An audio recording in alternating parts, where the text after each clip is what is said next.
Dua, tiga. Selamat malam Pak Sugeng. Di sini kita dari kelompok B1 akan memulai latihan wawancara dengan menggunakan instrumen penelitian. Perkenalkan, nama saya Lusmi Muhammad Ramadan. Di sini ada Matthew Filipe Wijaya, ada Nicholas Edel, ada Sherlyn Angelis Salim, dan Michael Barney Avandi sebagai responden dari wawancara ini. Untuk Saudara Barney, apakah Saudara pernah ikut organisasi atau kepanitiaan? Kira-kira berapa? Kalau dari saya sendiri sih sejauh ini saya mengikuti kepanitiaan Arkasa ya, itu kayak salah satu acara pentas seni Nusantara gitu.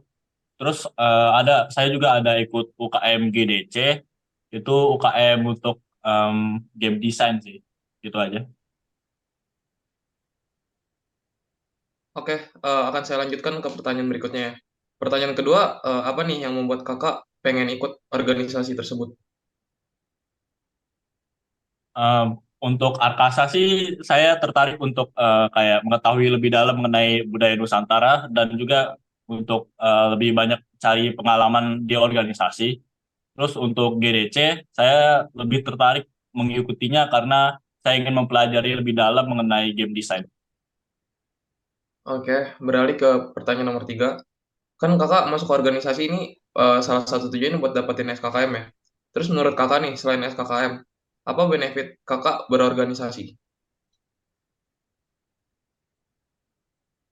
Eh, Benefit lainnya sih banyak ya, kayak contohnya kita bisa dapat soft skill bisa lebih dikembangkan. Contohnya kayak tadi kan saya ada ikut GDC, itu bisa ningkatin skill game, mendesain game saya.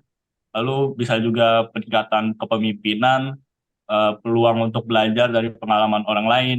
Terus saya juga merasa berguna karena bisa turut serta dalam kegiatan sosial dan pengembangan diri. Baiklah, pertanyaan berikutnya akan diberikan oleh teman saya.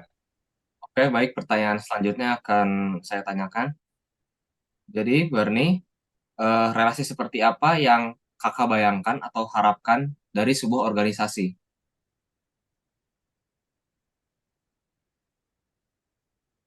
Em, yang saya harapkan sih saya bisa bangun relasi yang positif dan bisa saling dukung satu sama lain ya di dalam organisasi.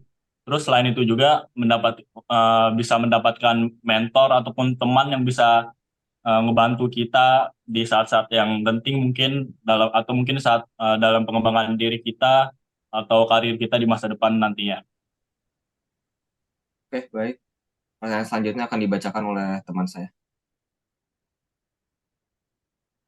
Gimana menurut tanggapan dari kakak soal istilah dari orang dalam atau jalur orang dalam?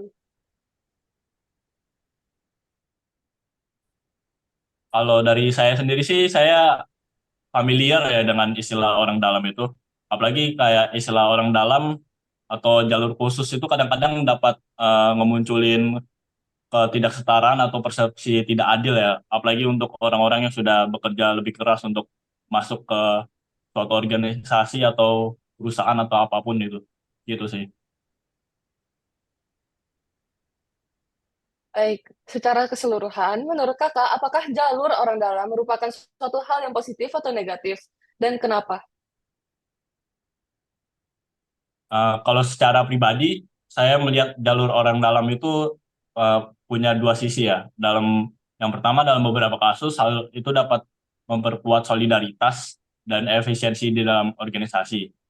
Tapi jika diatur dengan transparan dan adil, itu dapat merugikan anggota yang tidak memiliki jalur khusus tersebut. Oleh karena itu, perlu adanya transparansi dan keadilan dalam proses seleksi dan penempatan dalam suatu organisasi.